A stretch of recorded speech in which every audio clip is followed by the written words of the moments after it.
Hey, Coach. Eric, how you doing? Good. You ready to go? Yep, I'm ready. Fire away. Pat Finley. Hey, Matt, how are you? Good. How you doing, Pat? I'm good. I wanted to ask you about Akeem Hicks's illness. Obviously, in the time of coronavirus, that's a little more alarming than something ordinarily would be. I assume that's not the case because he's not on the COVID list, but can you give us any guidance into what symptoms he's having at home, anything like that?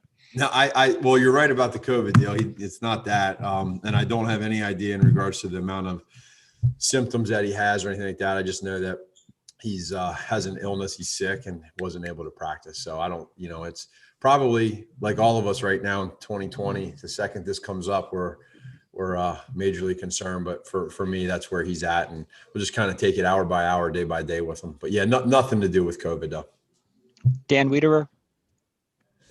Matt, what caused Khalil's back injury? And then just as a follow-up to the Akeem question, with you guys getting on a plane tomorrow, how much of a time crunch is there here for him to sort of get himself symptom-free to be able to travel?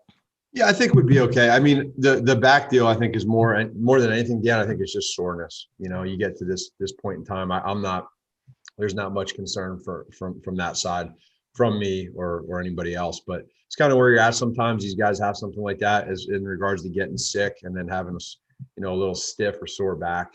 I guess it's probably more preventative than anything. So for me, there's not a whole, I'm not really concerned right now. JJ. Matt, I know you've done this in the past at guard when you've rotated guys in and out series by series. Is that something you might consider going forward this year with Rashad and Alex?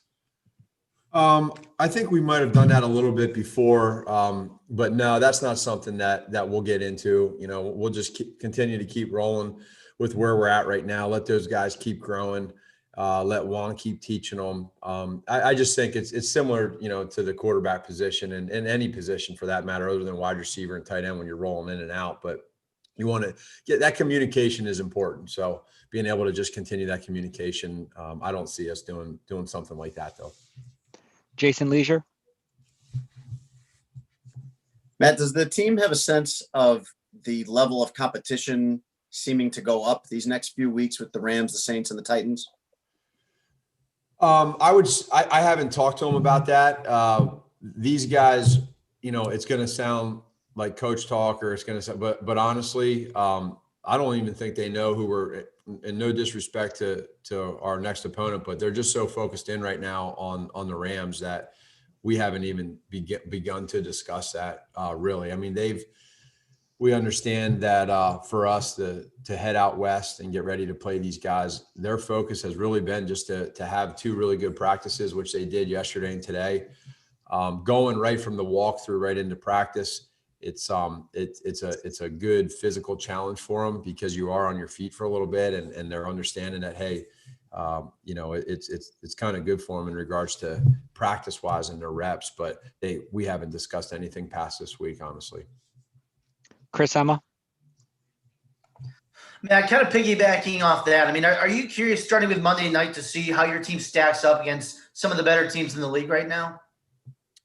No, I'm not, just because, again, all these teams, when we've already played some pretty good teams, we've played some pretty good teams. So for us, really, whoever they put in front of us, we don't care what their record is. We just want to be able to go out and play good football and handle our business, honestly. I mean, that's what we have to do. And every team in this league can win any given week. And so we're not going to go ahead and put a certain team on top of another team just because of their record. I think we've all kind of learned that over the years. So whichever way it goes and whoever they put in front of us, we know that's who we got to play. And that's kind of our focus right now. Kevin Fishbane. Hey, Matt, it's kind of easy for us to compare you to Sean McVay, just the way you guys came into the league and similar scenarios in your first year as head coaches. I'm curious if your relationship with him and if he's the type of guy that you just kind of look at to see what his arc has been like in Los Angeles, just for your own knowledge as you kind of study coaches around the league. No, number one, I have a lot of respect for Sean. the way he's worked in this league, you know, moving the whole way up to head coach at such a young age, he's obviously done it the right way. Super bright mind, not only on offense, but I think you get to see what type of leader he is with that team and the success he's had. To be able to go to the Super Bowl early like that is just a reflection of who he is and how hard he works. You know, we have some ties between staffs, and we know we have some coaches on this staff that know coaches on their staff and just have worked together in the past. And it's just a mutual respect. You know, it's neat to see young guys like him succeed. And again, you know, I got an opportunity in my role right now as a head coach because of guys like Sean. And so I have a lot of respect for him, and I think he's a hell of a coach. Colleen Kane. Hey, Matt, going back to the illness thing, what's your message to players who might have symptoms? Because I imagine it would be kind of difficult because in a normal year, players might not think twice about practicing or, you know, with a sore throat. And then also just another question, when are you planning to fly out to LA? Sure. Yeah. So and that's a good point, Colleen, because all of us, and we talked about it as a team, is we're all taught that, you know, to quote unquote, be tough, right, and fight through it. Well, you can't do that this year. You can't. So if you have any type of symptom, you have to be able to make sure that you let Andre Tucker know, and then we can go ahead and go through the steps of what need to be taken to see whether or not where you're at with you know, whether it's the COVID testing and or just the normal common cold, et cetera. So what our message has been for that, Colleen, is that if you try to be tough and fight through it and you have a sore throat and you don't say anything, and it just so happens that you have COVID and you don't say anything and you bring it into the building, now all of a sudden we're all at high risk. And so we have to be selfless when we explain that. And that's what our guys are doing. So we're just kind of following how that's supposed to be done. And then we are we'll be heading out to LA. What is today? Today's Friday, right? So we'll be heading out tomorrow, Saturday. Sorry, my days are off with a Monday game. So we'll be heading out tomorrow. Steve Weish.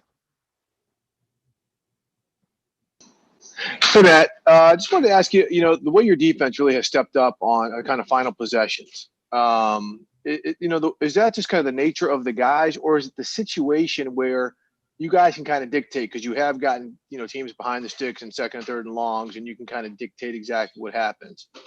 Yeah, I would say it's a little bit of both. I mean, we've done a good job of really prepping, I think, all through training camp with situational football. We've discussed the red zone and third down. And matter of fact, even today, with it not being a red zone day, we still sprinkle in some situational 1-versus-1, and we get competitive. And I think that's been helping us understand the importance of keeping teams out of the red zone. So, you know, there can be a big play, but for us to not break and not give up a touchdown, it's a huge momentum booster for our team. And now we've kind of taken on the identity, and now it's a big challenge for us when the team does threaten us to be able to keep them out. So they're just, you know, the scheme, I think, with the coaches, the players playing hard, and then us just practicing those situations has been great for us. Larry Mayer. Hey, Matt, how valuable is it for the defense to have a corner like Kyle, who seemingly obviously has great ball skills, but also it's pretty rare at that position with how physical he plays, not just breaking up passes, but also against the run? Yeah, no, he can do everything there. I mean, back there. And you know what, too, that I really appreciate about Kyle is the amount of work he puts in off the field at home in regards to just studying film. I mean, here's a guy that's been in this league for a long time. He's seen a lot of different wide receivers, a lot of different route combinations from teams. And so what you see is a guy that has great ball skills, has really good eyes and vision, and super smart. But then also, like you just said, is he's not scared to go ahead and you know, throw his shoulder pads around a little bit. And he's made 2 really, really big hits. One, unfortunately, that was you know, flagged, and the other one was a huge play for us. So I think it's just an appreciation for who he is, and it's important to have those guys. A couple more for Coach. Follow up quick. Go ahead, Larry. Follow up quick, Eric. Go ahead. Everybody's talking about those 2 big hits, obviously, but the play that he made on the goal line, that one-on-one tackle against Bridgewater, what impressed you about that? Yeah, it's because it's an open field tackle. Those are the hardest ones to make, you know, and he made it. So that was a huge stop. Couple more for Coach. Pat Finley. Matt, I want to ask you about going out there tomorrow night. Have you ever done that before when you're going west? And how do you balance? I mean, you're going to spend what, 2 nights in a hotel and then fly real late Monday night after the game? Is that right? And how do you balance that with, what the league has said about, hey, just, as little time on the road as you can spend as possible is a good thing. Yeah, well, I think for us is making sure that as we get out there, we understand why we're out there, being able to get adjusted to being out there, doing things the right way. Our director of football ops is doing an amazing job of making sure that once we get out there, we are ready to rock and roll and just be good with our meetings, and we're safe and we're following protocol with eating, with where we're at, doing things outside and et cetera. So we have a really good action plan that we feel good about, as well as just educating our players too as to why we're out there, that type of deal. And even if we weren't going out an extra day early, we'd still be flying back late that Monday night to come back for the next week. And then the answer to your first question is yes, I have done it before with other teams. And so, I haven't done it from here in the Midwest. It's been really more of that East Coast to West Coast type deal. Phil Thompson.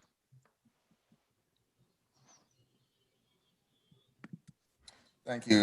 Matt, a couple of things. This is a big third year in a row with a primetime game against the Rams. Can you talk about that? Kind of creates a special familiarity, rivalry, whatever you want to call it. And then the other thing, people say that, with the Rams, they throw a lot of motion at you. They fool you with a lot of different looks. Do you think that is an oversimplification or that applies? What's kind of your take on how they use motion? Sure. Yeah. Well, the first question, the first part in regards to playing them now the third year in a row in prime time, I think it's neat. I think our guys appreciate it.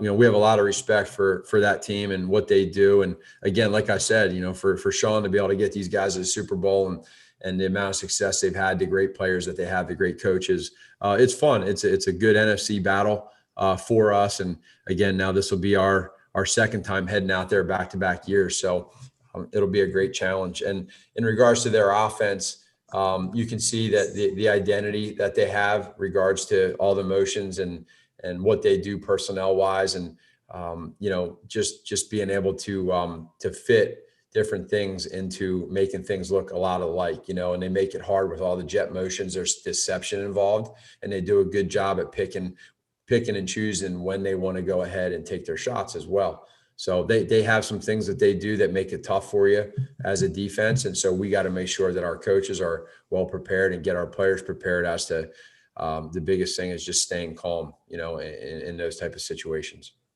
Last one, Jeff Dickerson.